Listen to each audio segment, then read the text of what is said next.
Hey everybody, welcome back to ThreadX3 Productions. It has been a busy weekend. We've got a lot to talk about, so we decided to just basically do it as one big reaction sort of to the whole E3 2021. Plus there is a little bit of games, summer games, game, whatever the fuck it's called. Games. Yeah, Things that are yeah. games. So, we have a list here, the E3 Wiki Guide. That's why you'll see my mouse going around. The E3 Wiki Guide from IGN, it basically just kind of does it alphabetically, kind of go through it. Not beat for beat by any means, but yeah, we'll definitely go through some of the more ones that stand out to us. So what's the one that stands out to you the first? You know what? I'm going to take that. After the Fall. After the Fall is pretty much, I mean, the way I can describe it is pretty much like Left 4 Dead, but for VR. So if you haven't seen it, Nate, check it out. Yes, I'm going to now because I can't say that I've seen much about it. Yeah, I like it. I mean, it looks to have this, typical, smokers and liquors and boomers and stuff like that, but now it's going to be in VR or whatever. I personally am trying to get into VR by getting a Quest 2, which basically I'm basically waiting for my tax return at this point, which it sucks because we already got our state tax return. Now we're waiting for our federal. And so I'm guessing that like everybody turned their federal in at the last minute, kind of like we did. And so we're in a very long line waiting for it. But as soon as we do, I'm getting a Quest 2, and I cannot wait. So, but yeah, that's pretty much what that is that. I would like to play Among Us on my PlayStation, because right now, if I want to play Among Us with Zoe Ann, for instance, I have to do it on my phone. And it's not horrible by any means, but it's just like, I'd rather just go ahead and pay the $5 to get it on my PlayStation. Just for comfort, you know what I mean? Yeah. Now, let me ask you this. Did you play A Plague Tale? Did not. Okay. A lot of people are super excited about Requiem from what I've seen. And I'm like, oh, okay, that's cool. Let's talk about Avatar, though. Yeah. Oh, yeah, that one was kind of a surprise one, huh?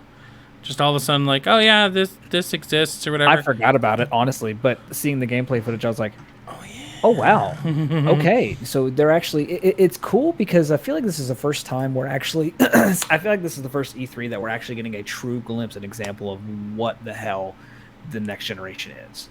True. Because, like, when Division 2 came out, or I think when Division 2 was coming out, whenever they announced the game for the first time, they were talking about, Massive is doing it, and everyone's like, oh, we can kind of expect what it's going to be, but we really had no idea because we were still thinking in the scale and the scope of the PS4. Yeah. Mm-hmm. Now, with these next generation consoles, we are actually seeing, and like, that's the thing that I'm noticing is everything that I've seen from this E3. And now, granted, I haven't seen a lot. So I'm playing catch up because I really just, for the first time, I guess for the first year, I've not really been hyped. I didn't realize E3 was a thing that was coming this year. I mean, I knew they had talked about it, but I didn't pay attention to dates or anything. Yeah, definitely. This cycle I haven't been really hyped about, but everything is polished. Everything looks like it's next generation. Definitely. I mean, because obviously last generation we got some stuff, but yeah, this is the first time, and Avatar definitely looks next gen enough. Yeah. Back 4 Blood, which is my background. Back 4 Blood looks good. We didn't really get like a ton of new information other than there's a new PvP. Okay. I'm just gonna say the same thing I said when I played the alpha or whatever. It's Left 4 Dead 3, and that's not a bad thing. But their marketing keeps trying to act like this is a brand new thing, something that's never happened before. It's like, bitch, you had this in Left 4 Dead 2. You had PvP in Left 4 Dead 2, and they're like, for the first time ever, PvP. And it's like, no, it's not for the first time ever. Why are you trying to act like you didn't create this already and now you're just doing a spiritual successor. I think it's because of Valve. I guess, but it's just so frustrating for them to acknowledge that, yes, we made Left 4 Dead 1 and 2, but this is something completely different. It's not a smoker, it's a mister. I don't know, like... Yeah, it's. I think that they knew this going into it. If I can imagine the developers at Turtle Rock being like, "Hey, we want to make another Left 4 Dead game, but Valve won't let us. Let's not."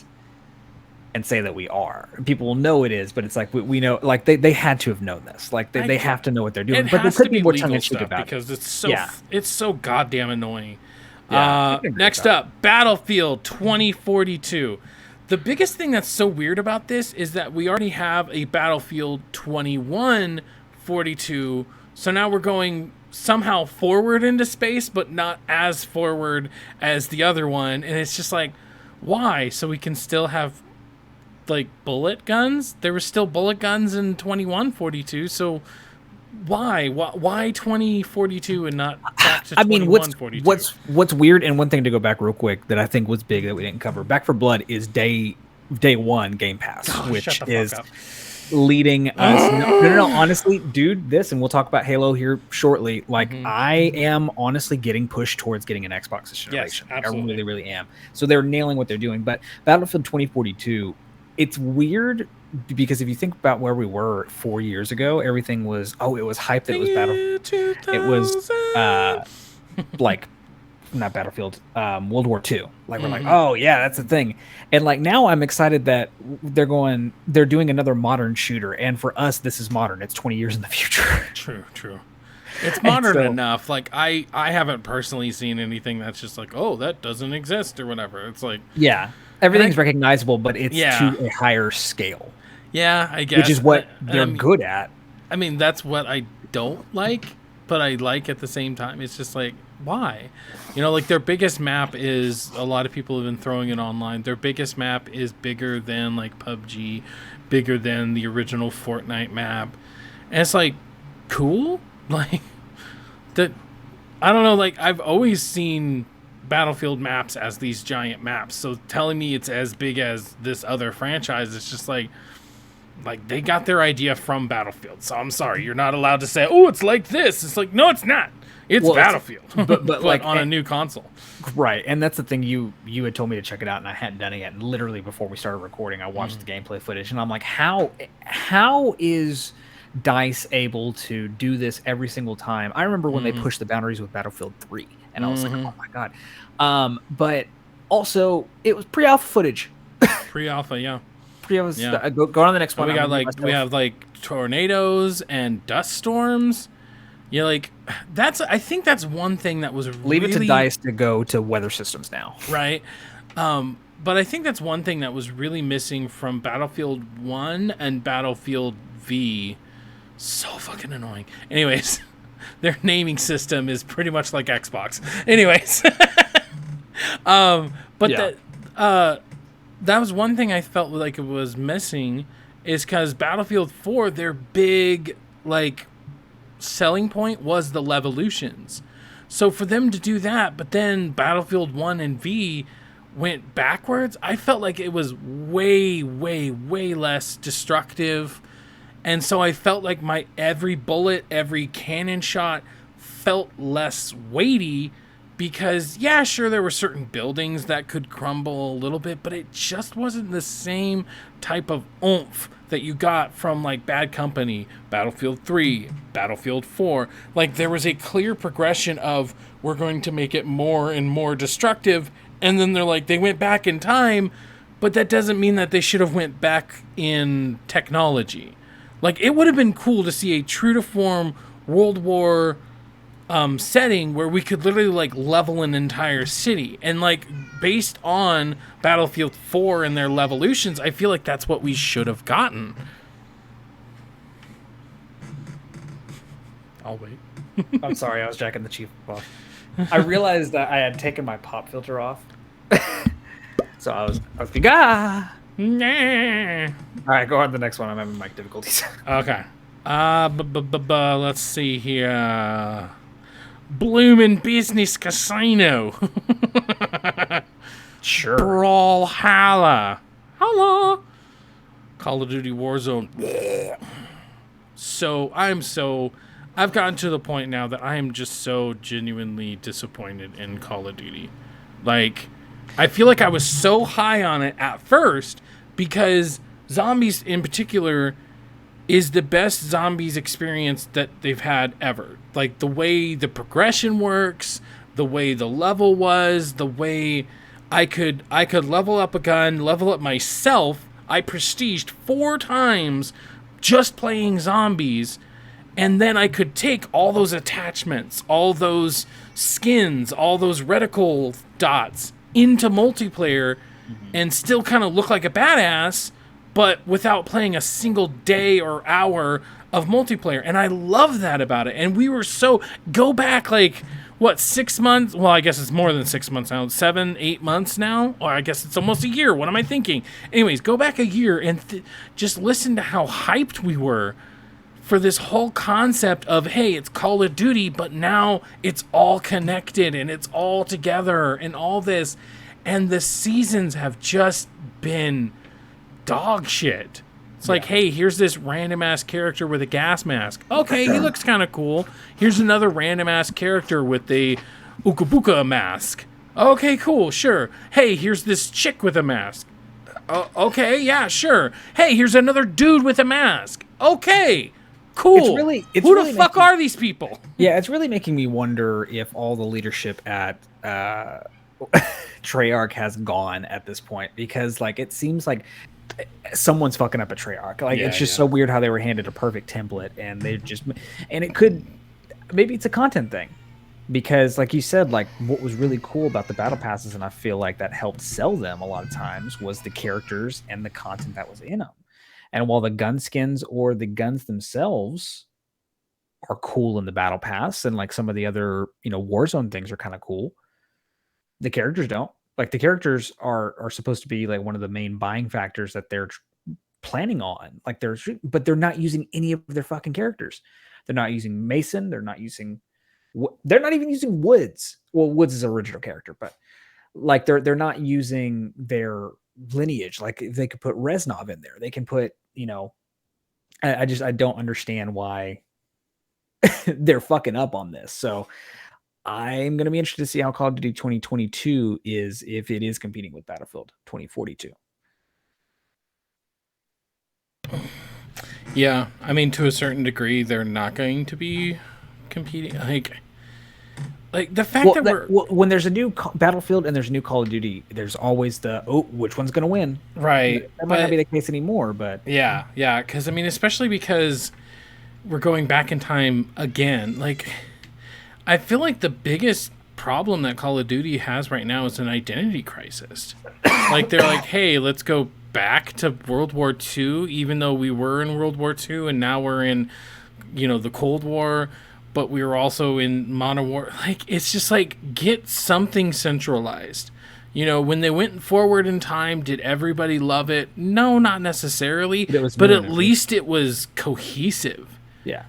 At least it felt like it all could be one universe, so to speak. Whereas now it's just like we're hopscotching around the timeline. It's just so dumb, and I'm just kind of done with it, which just sucks because, like I said, the gameplay itself and the way like the scraps, you pick up scraps and then you can craft stuff in mid game.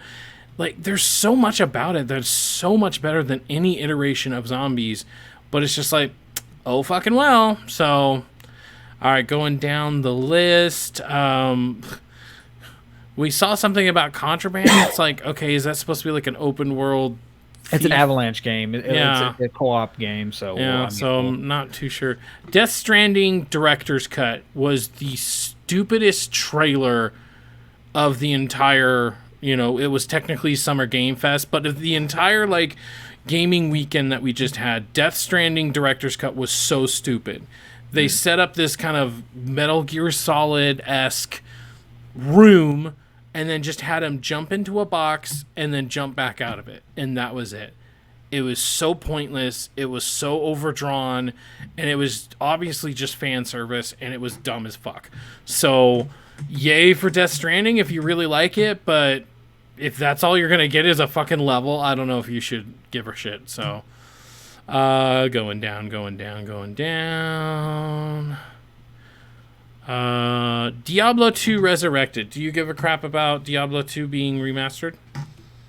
I really don't, but there's one that you're skipping over because I don't think you've heard much about it. Okay, what is it? If you do happen to get a quest, then you've got to pick up Demio. Demio is basically a VR tabletop. That's right. Yeah. Okay. Sorry. Go on.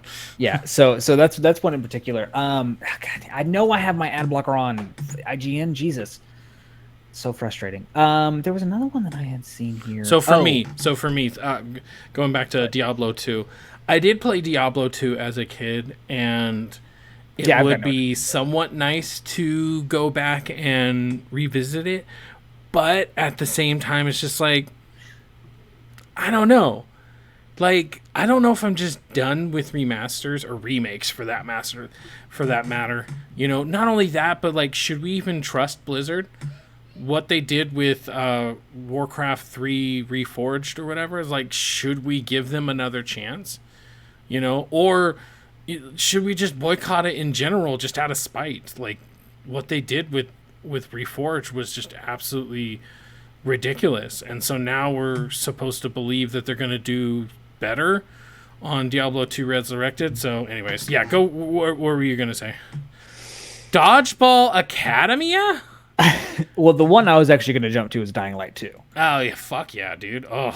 So here's what's interesting. I remember when they had announced this as a PS4 and Xbox One game, and I think because it's interesting to see it's only listed for PC, PS5, and Series X. Yeah, that is kind of interesting. So it's definitely, I think it's one of those, the reason why it's taken so long is because they realized the scope they wanted to make and realized they couldn't do it on the past consoles, which we can talk about that maybe in a different video as far as PlayStation and their choices. But I'm so excited about this because it looks so different and from the first game, and it looks like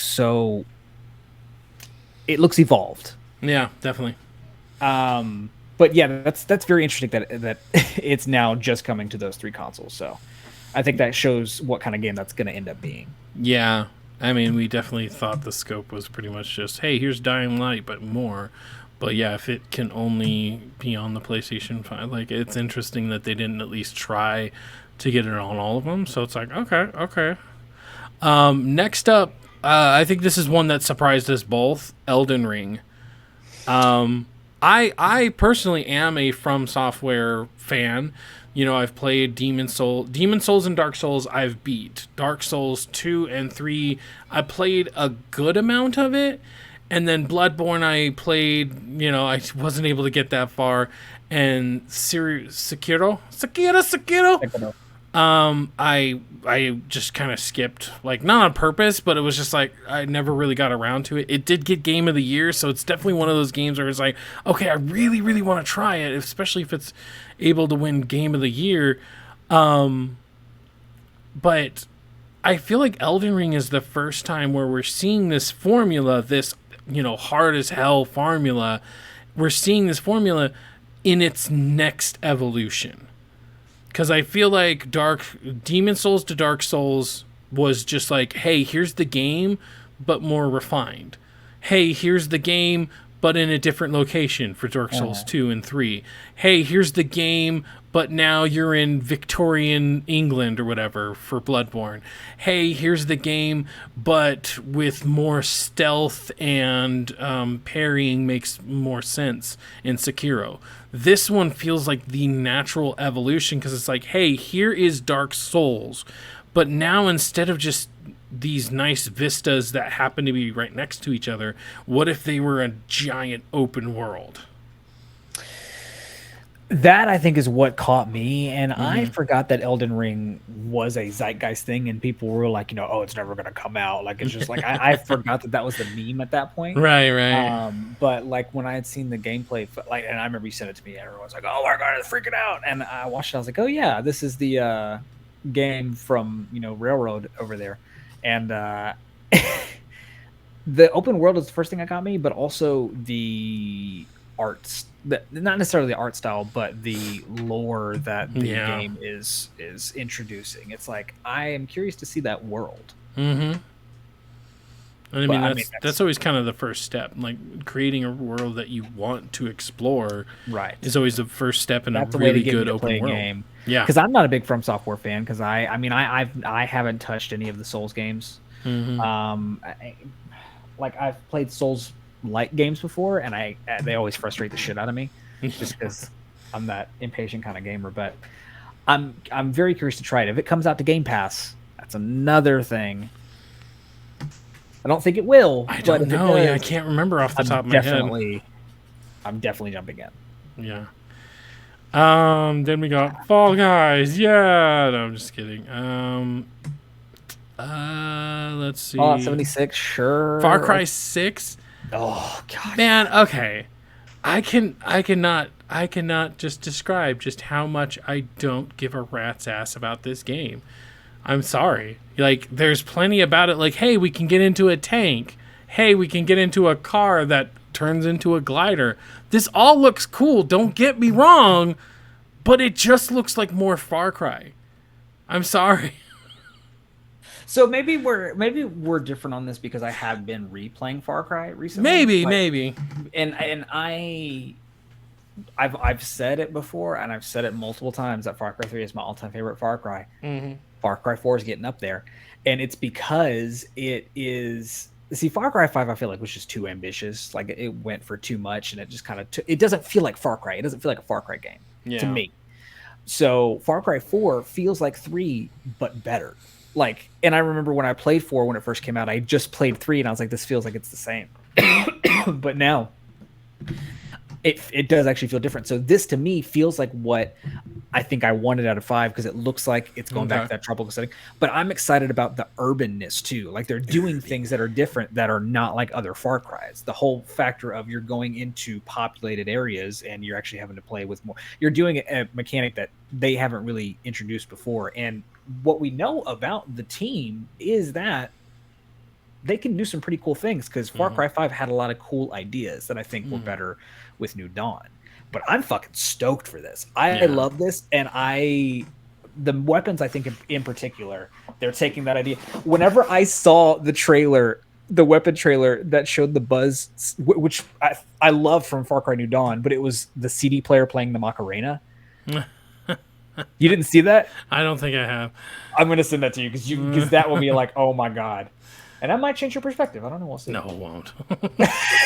It's Far Cry, and like Far Cry is Far Cry. Unfortunately, I don't think they're doing enough to really set it apart. Other than it's a new location, it's a new bad guy, and that's really the only thing that Far Cry can really do. Other than that, like adding in new stuff, like. From Far Cry 3 to Far Cry 4, other than the new location and the new evil guy, it's like, what did they add? A rope and a helicopter. Like, okay, yippee. Like, it's just, I guess then I'm in that mode right now where it's like I want something next gen. And so if I go back to Elden Ring and I talk about that seems like the next evolution in a Souls-like game. What can we do in a Souls-like game if it was an open world game? Having a horse that can like double jump and is actually a part of combat, and this giant ass like dragon that shoots fucking lasers. We don't have to do it live. We don't have to do it live by any means. But I want you to watch that trailer and I want your reaction. Are we gonna do it live? We're doing it live. So yeah, there's some things that are different that they're focusing on is telling an actual like person story again, like from Far Cry 4, instead of having you being an ambiguous character. So I think that's why people are speculating it's going to have moments where it's third person. But I think that the whole backpack thing is cool too, because again, it's an evolution from New Dawn, because New Dawn gave you those legitimate like superpowers you could have. And so with these, they're trying to emphasize you are a one-man army. So you are like, here's, this backpack that will shoot like missile launches. So for me, like seeing all of that is like, okay, I'm gonna have fun and fucking exploring that world, and that's what's so fun about Far Cry. That's sure, yeah, bread and butter. And so this is a world that I'm excited to explore, and it's enough for me to where I'm like, it's a day one purchase. But yeah, that's what they've proven that they're good at, is basically taking ideas and improving on them with later iterations. Yeah, and I guess I'm just. I feel like once it's in your hand, you Oh, might for feel sure. different. Oh, for sure. Because, and I can't blame you because we both were burned from 5. Yeah. I mean, that might be part of it, but it's also just like. I am at that point in my life where it's just like I want something to blow me away, and doing the same thing over and over again, but now with new toys, it's just I've had tons of games where it's just like, yeah, this is a good game. It's a sound game. Like Back for Blood. Back for Blood is a perfect example. It's going to be fun. It's going to be great. It's going to be nostalgic. Yeah. It's going to be awesome, but it's also going to be Left 4 Dead 3. And I'm just not 100% okay with that. Well, and that's You kind of know? how I feel about the newer Assassin's Creed games too. Going on Mm-hmm. a slight tangent there. Like I want to play Valhalla because I love Vikings, and I the story looks cool and the gameplay looks cool. But because I was burned by how big Odyssey was and how I literally can't attempt to finish it, it just makes me anxious every time I think about it. Right. It makes me scared to play Valhalla because I'm worried I'm going to get burned again. So I get it 100% actually. Oh God, yeah, that's right. Halo Infinite. Yeah. That is actually one I would like to talk about. So why don't you start us off? So 2 trailers that they released that I've caught up on is the actual gameplay overview and the full multiplayer reveal. Mm-hmm. The 3-minute gameplay overview trailer is what they should have showed last year instead of what they actually showed. Did they have it though? That's the question. That is the question. That is Halo. That trailer that I sent you, the soft notes from the original theme, like as he's going through the spaceship, and but because they didn't show a lot of like campaign stuff. Sorry, I got distracted.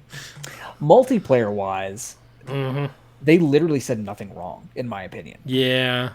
And what I got excited about the trailer for it is I'm the type of person who, I'm very analytical when it comes to. I hold certain memories. So, can I just say it looks like you're talking into his. Watching that trailer reminded me of watching the trailer for Halo Reach's multiplayer the first time.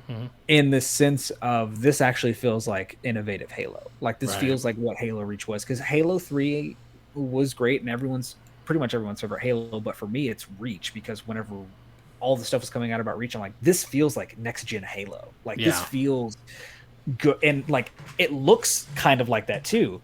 But what they were able to show off with all the customization that you can do, and like literally the fact that the battle passes never expire, and you literally have the option of going back and purchasing other battle passes, and you can figure out where you want your progress to go, which battle pass you want your progress to follow through, is like, and it's free to play.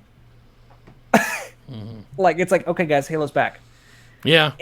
I like the fact that it's free to play, because obviously Did you watch the multiplayer video? I watched the multiplayer gameplay, but I don't think I watched like the overview or whatever.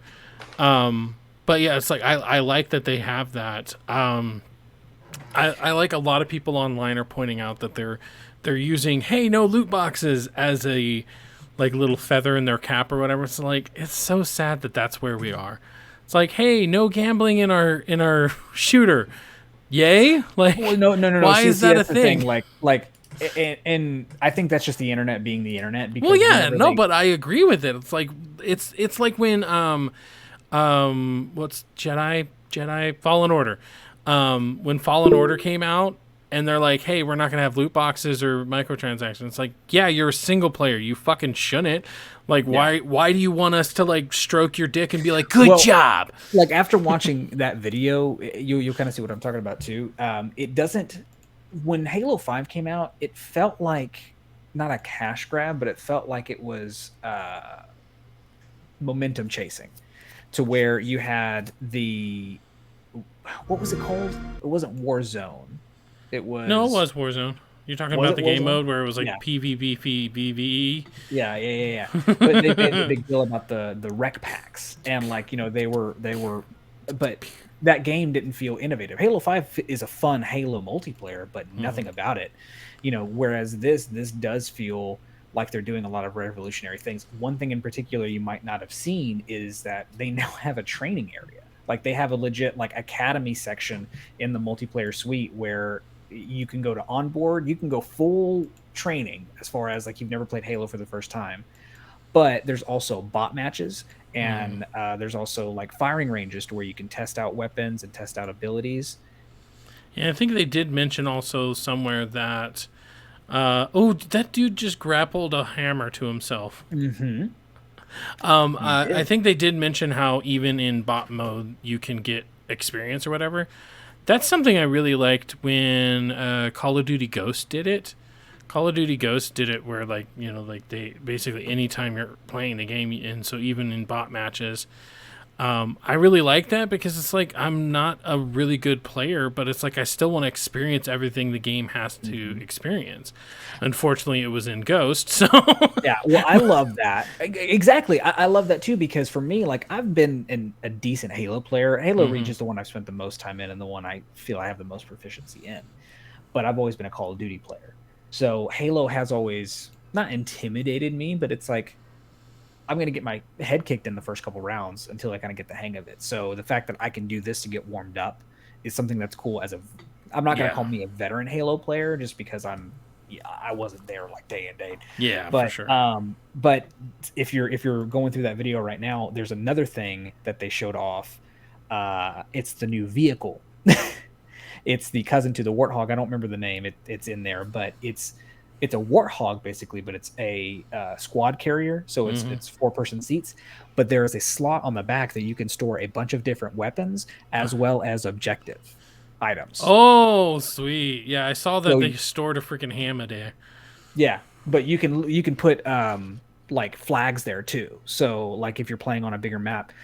And then one thing they're also showing is the arena combat. How this seems like it's more Halo or Call of Duty Halo, because like they're focusing here on the arena section being, hey, you're completely fair, kind of like Battle Royale, just picking weapons up off the wall, but it's like Slayer. So it's like, okay, I see what you're doing, Bungie. Or not Bungie, 343. I know what you meant. But this felt like Bungie. This legitimately felt like Bungie, the whole thing. It felt like a Vidoc. Like a Bungie Vidoc. So I don't know if that just has to do with Joseph Staten or not, but can we also point out how old that motherfucker looks? Because I didn't realize who they were talking about when they kept saying he was coming back. And I can remember his face and his voice from the Vidocs, from the Halo Vidocs, because I watched them all the time. And I'm like, oh my God, man, you aged. This industry has aged you so much. But honestly, like it's a 12-minute video, so it's long, but that and what Xbox has been doing with their press conference and everything with Game Pass, and the fact that I can't get a PS5 is literally what's pushing me towards going Xbox this generation. I mean, yeah, the way I put it to you yesterday when we were talking is like it's no longer about I prefer PlayStation because I do. I will always be a Sony pony, but it's no longer about me preferring PlayStation and more about it's just plain cheaper to be an Xbox gamer. Because I can now, for $14.99 a month, I can now own hundreds of games and get a brand new $60 game, which is already 4 times what I pay per month to get it anyways. And I don't have to pay shit, or I don't have to pay extra for it. Like, it's such a no-brainer. And the fact that I do have a laptop that isn't the best laptop, mind you, but it can still handle most of like the Xbox games is a plus. Because then it's like, okay, do I want to play on here or do I want to play on there? So, what? I was trying to see what the yearly price for Ultimate was. Oh yeah, right. Oh, right now it's $1 for a year. Well, no, for a month. Oh, okay. I think it's probably $1 for the first month. But yeah, it's still a good deal. Game Pass by itself is $120 for a year. So for $120, you're getting literally every single. And from their press conference, we can see they don't have a lack of exclusives anymore. Xbox is trying to show us. So yeah, I'm trying to go through here. Let's talk about Just Dance 2022. Yay! And we're done. That's it. That's all we're going to say. Yay. Who gives a rat's ass? Yeah. I know there's probably some in here that There's like stuff I that's missing for don't. sure because it hasn't been updated with the stuff from Nintendo's conference today. Yeah. Because it was last updated yesterday. So now, Marvel's Guardians of the Galaxy. Did you get there yet? Yeah. How do you feel about that? I don't know what the fuck it is, honestly. Like, is it a third person? Is it a? It's a first-person single-player game. Really? Mm-hmm. Yeah. I'm sorry, you can't have Guardians of the Galaxy, which is a group, and have it be a single player experience. That's dumb. Well, it just depends on how they're going to do it. I guess, but it just seems dumb to have a group, and the whole point of it is that it's a team, team thing. It'd be like having a Marvel Ultimate I'm sorry. Avengers. It's third person. There's It is first-person moments. Yeah. Oh, okay. But either way, so it'd be like having an Avengers and only having single player. That's what it would be like. It doesn't make, or an X-Men game with only one player. It doesn't make sense to me to have it that way. It might end up being awesome, obviously. But I can it's tell just you like I'm this. not interested whatsoever. I can tell you this: the official reveal trailer is only a couple minutes long, but they actually put a 11-minute gameplay trailer out. The world that they have built so far looks impressive as is. Like, it looks a lot better than what Avengers was the very first time. Like, it's setting itself apart from the MCU enough to where it's still believable. Like, and I guess that's because like I knew the MCU before, or I knew Guardians before the MCU, so that's not the attachment I have. Is just them. But like, I have faith in this. Just watching the trailer alone, like, okay, like it to put it to you perspective like this, when we saw the first stuff for Avengers, was not sold on it. I wasn't sold on it until they were like, hey, you can play it on PlayStation Now, and then I picked it up and played it. Right. Whereas this, by the first 2-minute trailer, I'm like, I want to try it. Like, Yeah, I'm right. sold. So check it out. It looks really cool. Check it out. It's got a really cool style. What's it all about? So apparently we were going from zombies to vampires, because there was a couple of vampire games. One of them being Redfall, which basically looks like a mix of like Overwatch and Left 4 Dead, where it's like these quirky characters, and they all we have missed their... Overwatch 2. Did they reveal anything yet? I don't freaking know, and I don't freaking care, because Yeah. Overwatch is overrated. What the fuck is Rocksmith Plus? Well, it's like Rocksmith, but more.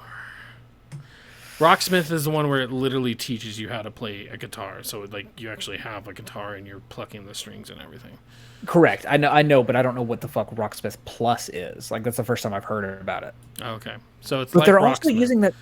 They're But- using that same terminology, a Ubisoft original.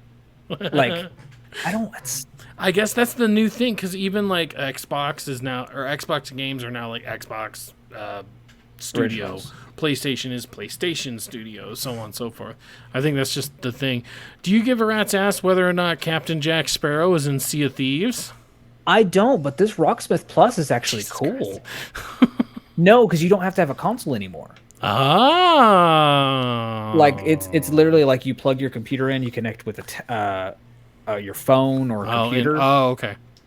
Yeah. So then, does it just like listen to you play, and it can hear if you're on key or whatever? Basically, I think it's what they wanted to do with Rocksmith, Makes sense, yeah. but like this is actually viable. Like, this is an actual like learning product. So that's cool. It's a learning product.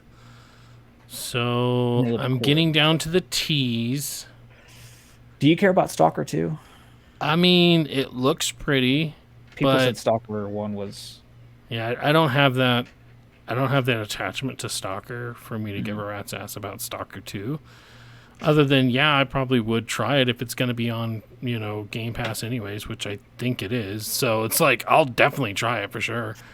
Tiny Tina's Wonderlands. See, that one, like I said, we didn't air this video, but Tiny Tina, when I was watching that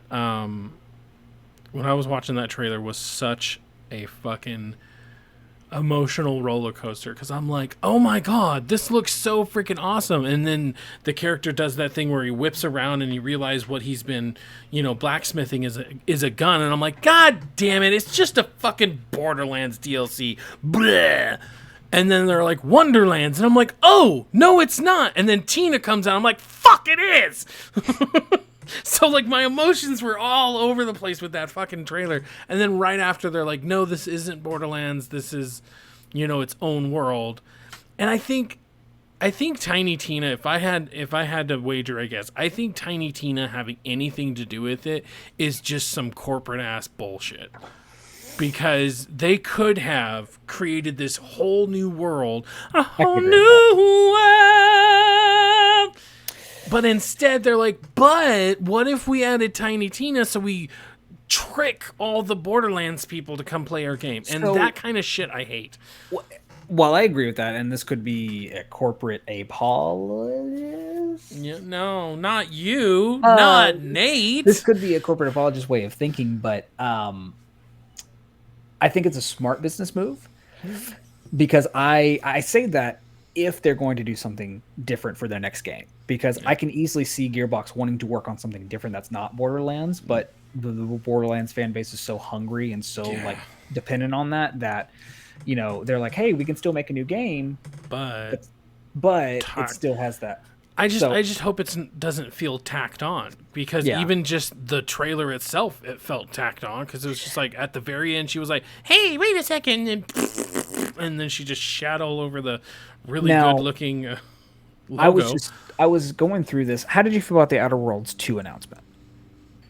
It was funny because it was very like self-aware. It's like, hey, here's this creature that will probably never even show up into the game, and here you see the main character, but only the silhouette because we probably haven't finalized the character or whatever. I'm like, okay, yeah, you're having fun with it, but also a lot of people were surprised to see that sequel announced so soon. I guess so.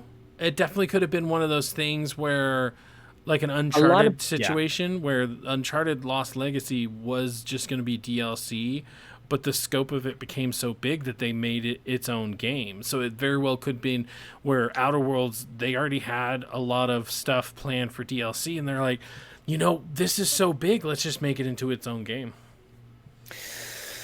Yeah, I could see that. I think a lot of I think a lot of people are also seeing it as a good faith that Xbox really is doing something with the Bethesda acquisition and like what they're doing with Obsidian. And so I could see that. But yeah, I also think it's funny how like they do a parody of the trailer, but it's like we had that exact trailer without the funny announcement in Starfield. Go back and watch Starfield, and then right after it watch Oddworld or Ghost World, what's it called? Outer World. There we go. I got it. I had it myself. But yeah, look at Starfield, and look right after that, look at Outer World, and it's like we got essentially the same thing, only without the funny banter. So it's like, it would have been one thing if it was like Microsoft doing one game and then Bethesda, but it's like those are both Bethesda products and they're making fun of themselves essentially. Like, which it might just be funny little, jabs at each other or whatever. I don't know, but it just seemed funny marketing wise that you would have them making fun of those type of trailers when you're the one who makes those type of trailers. So I don't know. Yeah. Just funny little things. Okay, so Nintendo E3 2021, Legend of Zelda sequel in 2022, Metroid Dread, and more. I think those are literally the only two things worth talking about. If you ask me. Yeah. Like as far as for Nintendo fans, sure that like people liked Hyrule Warriors, so the Age of Calamity expansion. I'm sure some people are excited that Tekken is getting. The Tekken characters coming to Smash, that's cool. But yeah, for the main people who like just pay attention to E3, right? Sure, it'd be Breath of the Wild sequel and Metroid. I'm actually more excited about Metroid, I feel like, than anything. Yeah, I mean the thing is that we haven't had a 2D in, according to this, 19 fucking years. So it's like it's at least hopefully going to be fresh. In the sense of hopefully they'll do something with it rather than just making another 2D. So we'll have to wait and see about that. But as far as like the visuals of it or whatever, it's like that's very nostalgia, and I could definitely see me returning to that. I'd say my biggest disappointment let me know what you think, obviously. But I'd say my biggest disappointment is them coming out with the Mario Party, whatever the subtitle is. Let me go. Can I see? No, where is it? Dang it.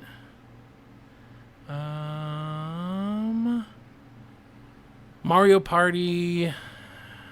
What is it called? Superstars. So Mario Party Superstars. There's like over 100. Yada yada yada.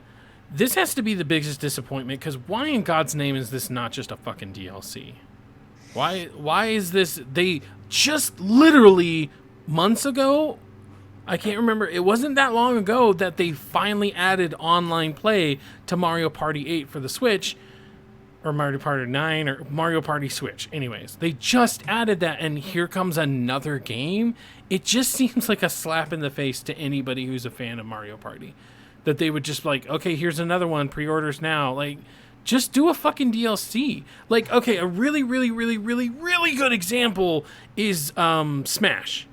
You have Smash, and instead of creating another Smash that will make the Smash right now that's supposed to be the quote-unquote ultimate version of it, instead of making another one and making that one obsolete, they're just doing DLC after DLC after season after season after season. That makes more sense. Mario Party is the perfect game to just iterate on and make it a platform that you just keep adding to. And the fact that they're just doing a completely new game, it's just... I think they're going to do that the next game because I feel like that's the obvious next evolution. Yeah. But yeah, honestly, the one that I am the most excited about probably is Metroid Dread. Metroid Prime 4, I'm not a gigantic Metroid fan, but Metroid Prime is what I played more than actual Metroid, 2D Metroid. So I'm definitely more of a 3D fan. But like just seeing this, like the gameplay footage is like, this is cool looking. And it's cool because it's not graphically the best looking game I've ever seen, but because they know how to handle their low graphics with art style, like it looks really good. Yeah. Like it looks like a really good Switch game. Yeah, I mean, get this kind of like... I don't mean that in my normal way of saying it. Like it looks like a very pretty game that runs on the Switch. Yeah, and it is kind of interesting that we're going to get kind of like a Mr. X Nemesis kind of system where it seems like there's going to be this character that we're constantly running away from. So that's kind of cool. So... yeah, I can agree with that. All right, so that's going to be it. I think that's most of the stuff. We are personally excited for E3. What do you think we missed, and or what do you think else we should check out and maybe get excited for? Let us know down in the comments down below. I was Nick. And I was Nate. And you guys have a fantastic one. Ba-ba-da.